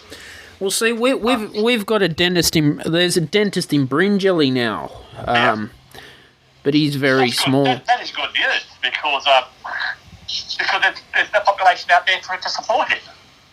Yeah, but he's like a Smiles or something like that. Yeah, that's right. Well, what that means is that he is paying a fee to use the name. Yeah. And they offer him certain support. And I'm not sure just what other advantages would get from that support, what they'd offer him. But some kind of franchise arrangement. See, here's a question about dentists. How come dentists generally don't bulk bill? They want you to pay up front. I don't get that. They don't bulk possible because they can't fulfill. Oh. Medicare, Medibank as it used to be, only covers all other types of medicine except dentistry. Yeah.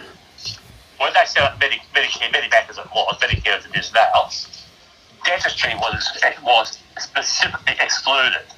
I mean, your eye doctor, your ear doctor are all covered. Mm-hmm. But dentists, because they don't train in the same way as those specialists. Yeah. Dentists don't train as doctors. They train as dentists specifically. For some reason, and I think it was partly political and partly the medical practitioners, the doctors who are doctors, saying they're not doctors, so they shouldn't be covered. They weren't included at the time the system was designed. Gotcha. Which always seemed rid of the fading of it. I always thought they should be, because most people think that because healthy teeth are as important as healthy anything else. Yeah.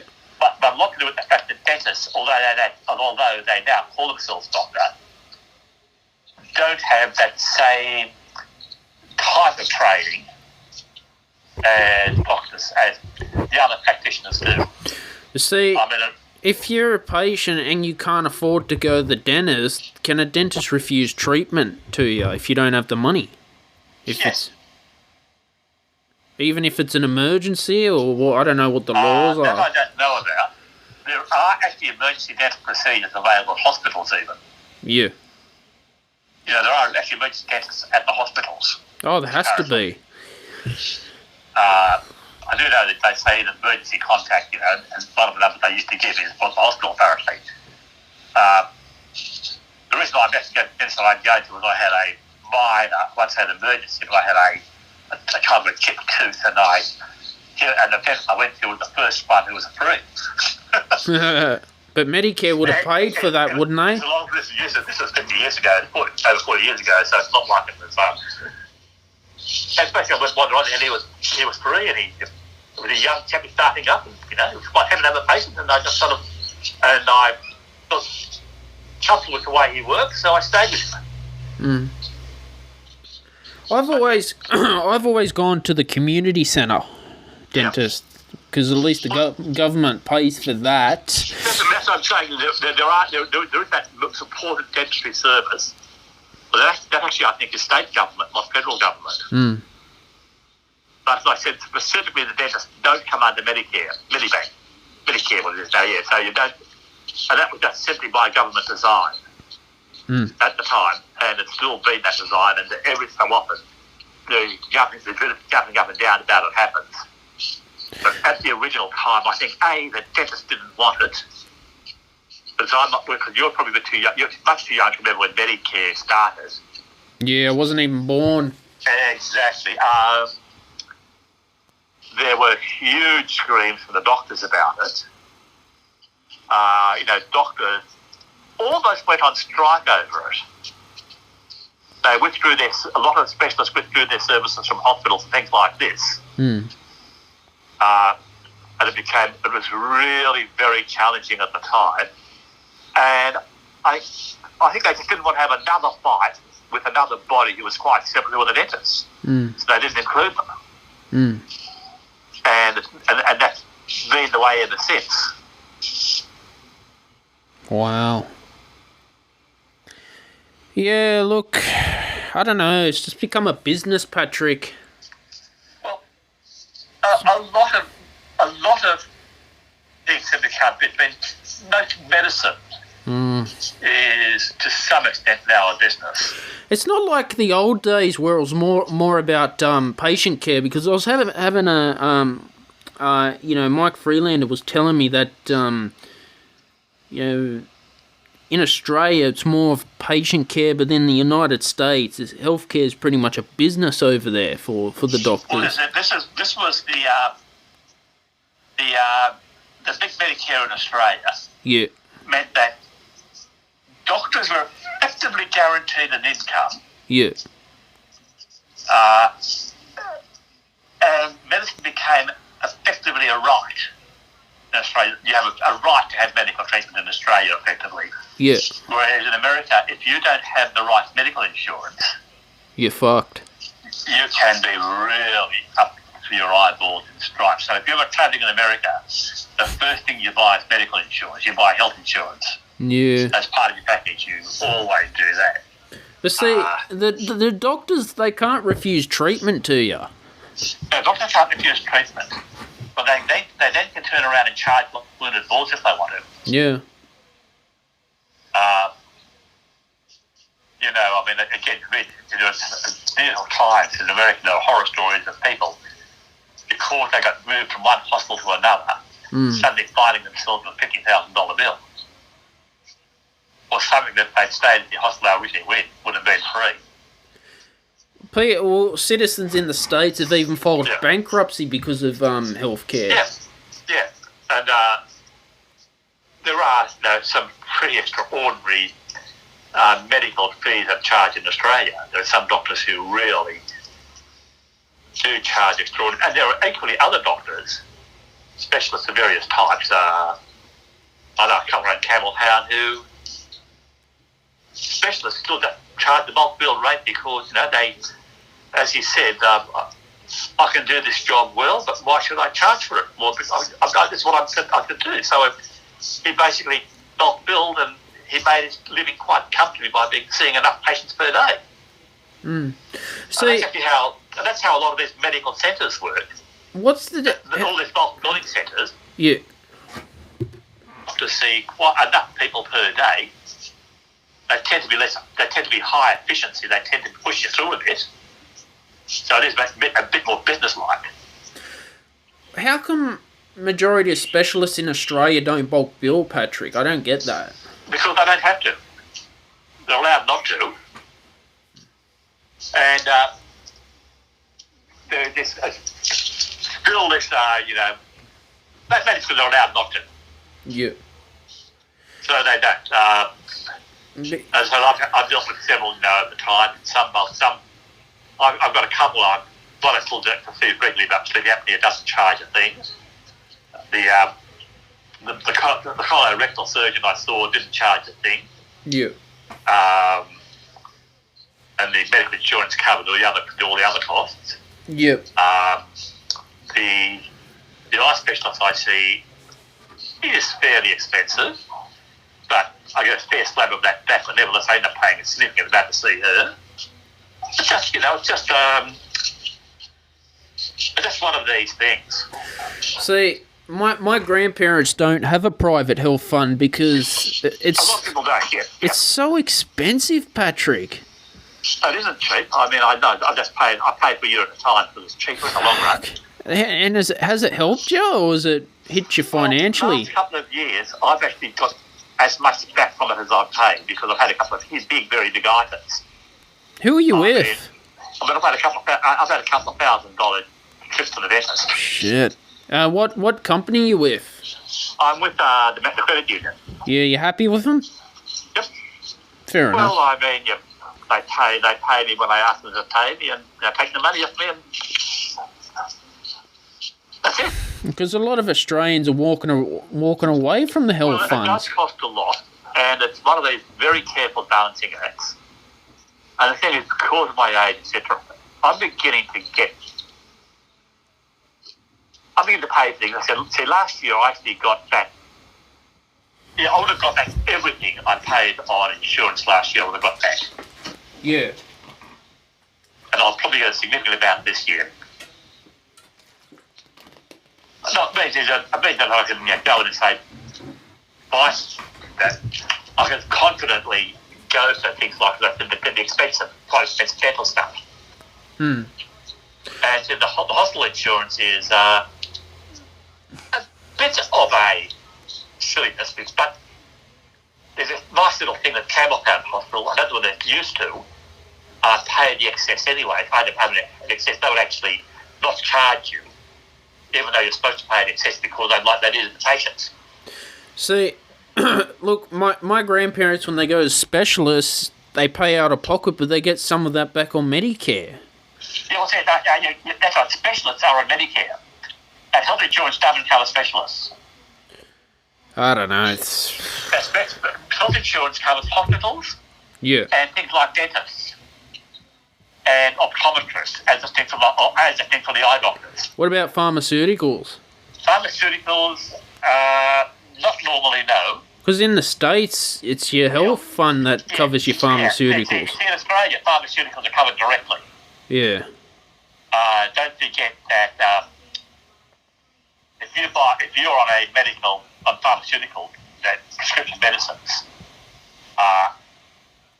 nobody in Australia pays the list price for prescribed medicines, unless they're a non-citizen. So the list price for medicines can be thousands of dollars. Well, they're even more expensive in the United States. Oh, no. The prices in Australia are similar. Yeah. We just don't pay that because the government pays. This is the pharmaceutical benefit scheme. There are medicines in Australia that you do actually have to pay full price for.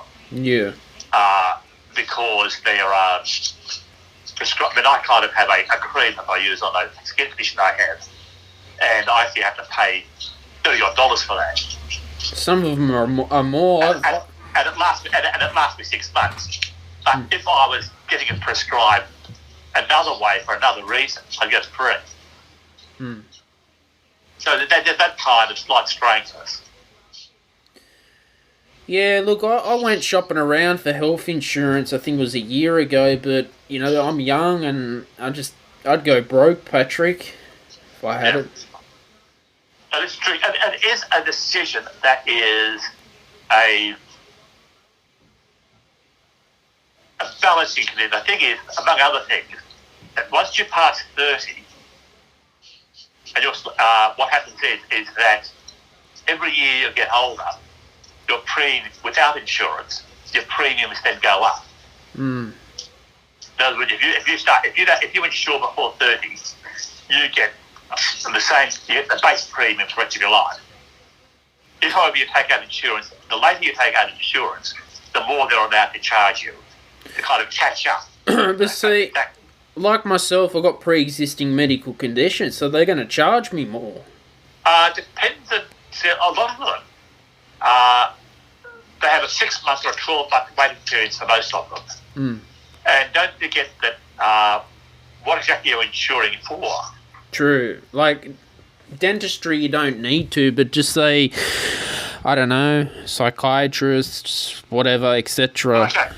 So a psychiatrist is a medical specialist. He's covered by Medicare. And health insurance won't cover him. A psychologist, on the other hand, yes. Some of them... There are these kind of weird distinctions they make. Well, some psychologists are bulk billing, which is good. Yeah, some of them bulk bill because some psychology comes under Medicare and some doesn't. What you have to do is to actually look at what it is covering you for and make the very careful calculation. Well, look, is when can I, considering the fact that you carry a blue health card anyway? Yeah. That actually gives you access to a lot of things relatively inexpensively anyway. And in fact, you do things like use a community dentist. The eye people, if we need glasses, bulk bill. Most of them now, people like Medicare back in bulk bill, so that's no great concern. You still have to pay for the glasses. Yeah. So if you know you are going to be regularly needing glasses, and it's an absurd because the relative cost of glasses against the insurance is nothing. So it's not worthwhile owning glasses. But if, like me, I know that I have substantial medical, over the years I've had substantial dental problems because I'm of that age, and it's to do with they're pre-fluoride, etc. And I know that I'm up for another couple of $1,000 at least in teeth this year, and that will... Yeah. I'll get a couple of $1,000 back on teeth insurance. I've been hearing people with the private health insurance still have to go to the public hospital and share a room. Oh, being a private patient never gave you a private room. That's not fair. No, private rooms, because in the public hospital, the private insurance will cover you into a private hospital. Yeah. And if you want to go to private hospital and cover you for services in a private hospital.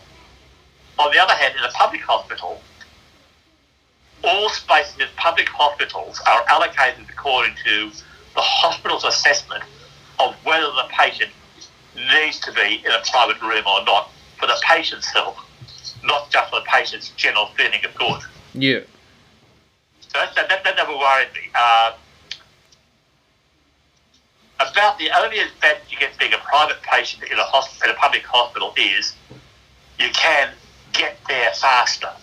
If you have a condition that needs treatment that's not regarded as urgent, it's not a category 1 treatment problem, you might have a 12-month wait as a public patient. As a private patient, you're not going to get in next month. Yeah. That is the biggest reason for having private insurance in hospital. Oh, and the other one is you get free TV. If you have private insurance, they play the TV in. Mate, the hospitals are charging money just to watch the TV and ripping people off. Well, they've been doing that for 50 years. That's not fair. Oh, they've been doing that for 50 years. Fucking hell. Well, that's... Oh, no, but no, I mean, again, it's, they actually don't do it. They actually have a contractor who runs it. So the service is actually run by a contractor. So... Who actually kind of comes around and collects the money and I'm hearing... install the TVs and handle the TVs and things like that. Yeah. I'm hearing hospitals are charging money for crutches as well. They used to, and then they stopped it and they started doing it again, apparently, yes. It's, well, the thing was, they used to lend people crutches, and they never came back. So what happens if you don't have the money and you need crutches? Are they going to give them to you? Again, there are in all hospitals mechanisms for handling that kind of situation. Because they can't refuse it. That's what I mean. There are mechanisms for handling that kind of situation. I mean, they can send it to state debt recovery. I don't know, but... No. I said there are mechanisms. There are ways of backing and ways of handling that. So I would say they wouldn't necessarily charge everybody who needs crutches. If you needed crutches and couldn't afford them, then they kind of have all those things have a sneaky little supply available. Yeah. But I think it's been very fine. A good pair of crutches, quite a few dollars worth. Yeah, in the United States, they overprice them. Well, like I said, I'm not going to, because I have no direct experience in the United States Health Service. So all I know about is what I think I know about it, is what I've heard second and third hand about it, and so I really cannot knowledgeably talk about it, apart from my broad understanding of how it broadly works. Exactly. Exactly. Look, Patrick, great show with you today. Okay. Tell everyone where they can find you. Okay. Are you at Vinnie's, or where can people say hello to you? Oh, I'm down the shop quite regularly, otherwise that's where the best place. You're a legend, Patrick. Otherwise, I like to keep myself. Good on you, mate. Yeah, thanks for coming on today, Patrick. Okay, Steve. Yeah. All right, take care. Bye. Bye. All right, thanks for listening to today's episode of the podcast. Thank you to the sponsors, Grammarly Premium, vidIQ, and TubeBuddy. Also, you can follow me on Webtalk as well. I'm on a new social media. You can send a donation to my GoFundMe page. Also, check out my music on Spotify or wherever you get your music streamed. I've got music on Bandcamp. New podcasts are out every Friday, so turn on those notifications, subscribe to the show, share it on your social media. Bye for now.